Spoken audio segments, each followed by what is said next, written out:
Bonjour à tous et bienvenue dans cette présentation du roman Sésame 2021 que certains d'entre vous connaissent un petit peu mieux sous le nom de Prix des lecteurs nantais.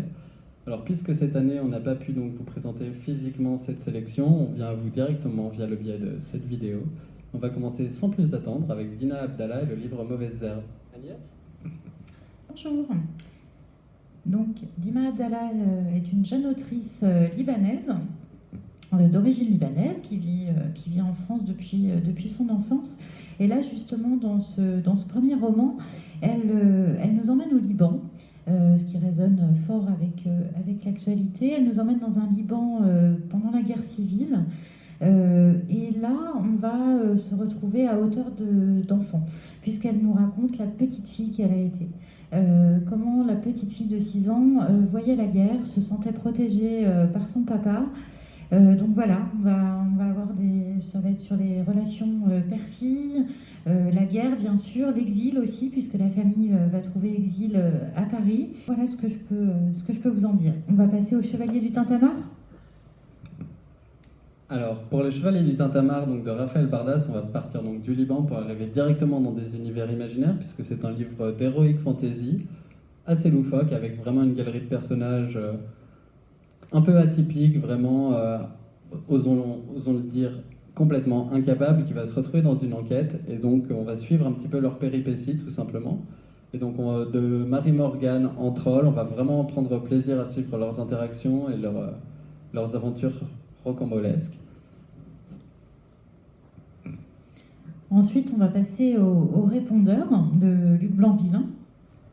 Alors là, ce roman-là, si vous avez besoin de vous détendre, de rire, c'est, je pense, l'ouvrage qu'il vous faut. Luc Blanc-Villain nous dresse le portrait de Baptiste, qui est imitateur, et qui cherche du boulot. C'est pas très simple pour lui. Il ne trouve, il est dans un petit théâtre où il vivote, jusqu'à sa rencontre avec Chosen, qui est romancier.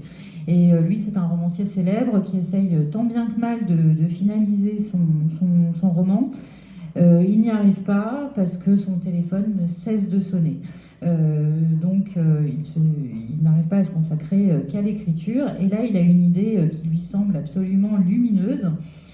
C'est de proposer à Baptiste de répondre à sa place au téléphone, de répondre à ses amis, à sa famille, à sa maîtresse, à tous ceux qui l'empêchent de mener à bien son projet d'écriture. Ce qui va, vous l'imaginez bien, va nous amener dans des situations totalement loufoques. Et alors, changement d'ambiance total avec Sancho de Kim Un-soo, qui est donc un des 2 livres qui n'est à la base pas écrit en langue française de cette sélection, puisqu'on a affaire en fait à ce qui nous est présenté comme un thriller sud-coréen, mais alors on est vraiment dans quelque chose qui ressemble plus à un film d'action qu'à un thriller ou à un polar, puisque donc ça se passe à Guam, donc un quartier de Busan en Corée du Sud, qui est principalement géré en fait par la pègre coréenne.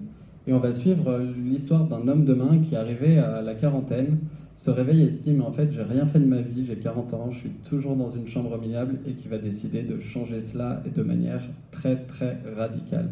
Je vous en dis pas plus, je vous laisse suivre donc ce petit roman un petit peu épais mais vraiment à l'action effrénée. Alors, on va quitter la Corée pour se retrouver à Ségurian. Ségurian qui est un petit village de montagne, et Jérôme Bonetto, alors lui c'est pas son premier roman, c'est son 3e. Et là dans ce 3e roman, il va nous emmener à la rencontre de Guillaume. Guillaume qui est un jeune homme idéaliste, mais pas que, qui décide de devenir berger. Donc au départ, il est accueilli par les habitants du village qui sont assez goguenards à l'idée de ce citadin qui débarque dans leur village, qui veut devenir berger. Ça leur semble être une drôle d'idée. Mais en fait, Guillaume, il se débrouille pas mal du tout. Et là, le côté, ce que les villageois ont pris au départ comme une lubie, comme un loisir, petit à petit ça va les agacer à plusieurs titres. D'abord le citadin qui réussit, et puis surtout autour du territoire, parce que lui il veut emmener en pâture ses bêtes, et il se retrouve face à des chasseurs. Et là on va se retrouver dans une sorte de guerre de territoire, et la tension va monter petit à petit. C'est-à-dire qu'on va passer de quelques tensions, quelques vexations, il va y avoir une montée en puissance dans le roman petit à petit. Je vous en dis pas plus, mais c'est plutôt bien mené, et voilà.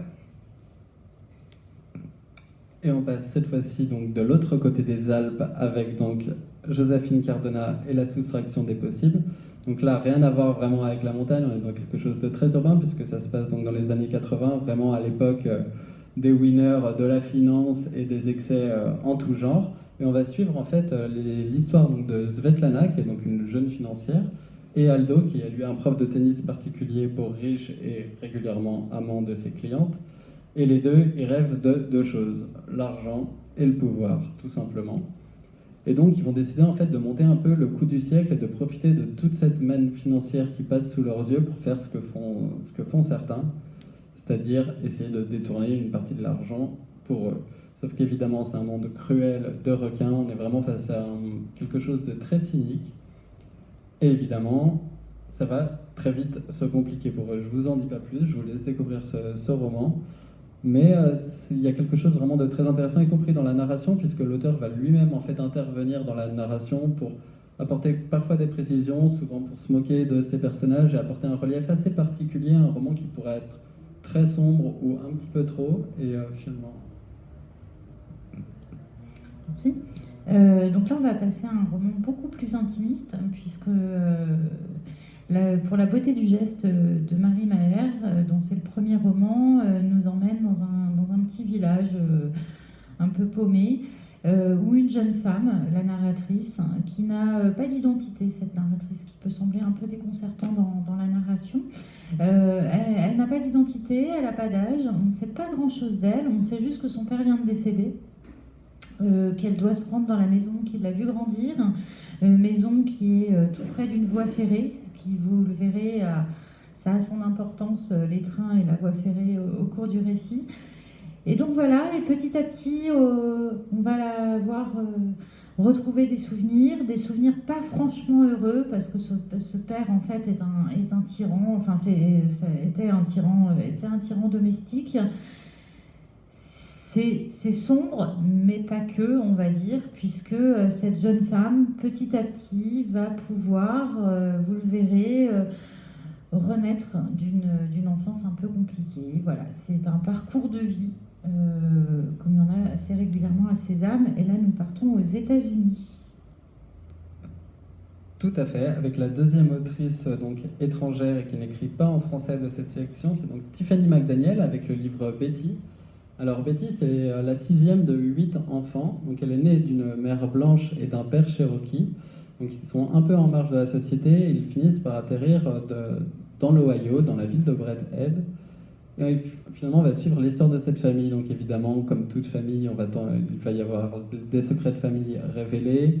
Il va y avoir toute la lourdeur, le poids que peuvent avoir finalement l'héritage qu'on peut avoir de ses parents, comment ça va nous déterminer, qu'est-ce que ça va nous apporter, qu'est-ce que ça peut nous enlever aussi. Et donc il y a quelque chose qui est très important dans ce roman, c'est finalement un roman sur le poids des mots et également la manière dont les mots peuvent nous permettre de s'émanciper. C'est-à-dire que le père de Betty lui raconte régulièrement des histoires donc de sa culture. C'est quelque chose qui prend une place assez importante dans le roman.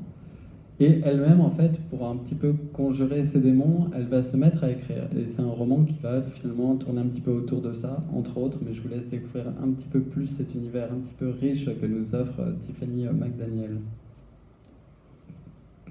Alors là, il n'y a pas de démon, mais il y a une morte. C'est une morte qui raconte l'histoire. En effet, Thibaut Bérard, dans Il est juste que les forts soient frappés, nous raconte l'histoire de Sarah. Sarah vient de mourir. Et Sarah, de là où elle est maintenant, nous raconte son histoire avec Théo, son mari. La rencontre de Sarah et Théo, c'est la rencontre du feu et de l'eau. Sarah, c'est une punkette, quelqu'un qui vit de provocation, voilà, et qui rencontre le très sage Théo.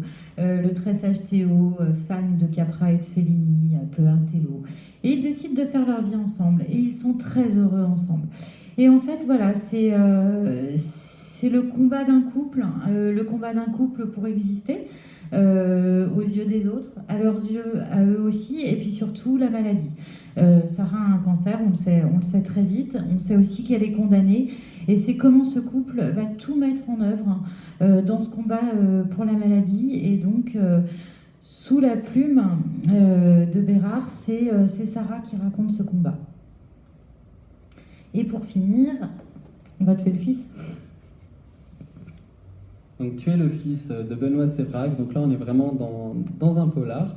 Donc l'histoire c'est que Mathieu Fabas, il a tué quelqu'un. Il a tué quelqu'un pour la seule et unique raison, en fait, de pouvoir prouver à son père qu'il est autre chose qu'un moins que rien, qu'il est vraiment un homme. Donc évidemment, suite à ça, il prend 15 ans de prison. Et suite à ces 15 ans de prison, il sort, et le lendemain de sa sortie de prison, son père est tué. Donc évidemment, Mathieu devient le suspect numéro 1. Mais il y a quelque chose qui dérange un petit peu les enquêteurs, c'est pourquoi après ces 15 ans de prison, Mathieu chercherait à tuer son père alors qu'il a déjà sacrifié sa vie par rapport à comment son père le considérait.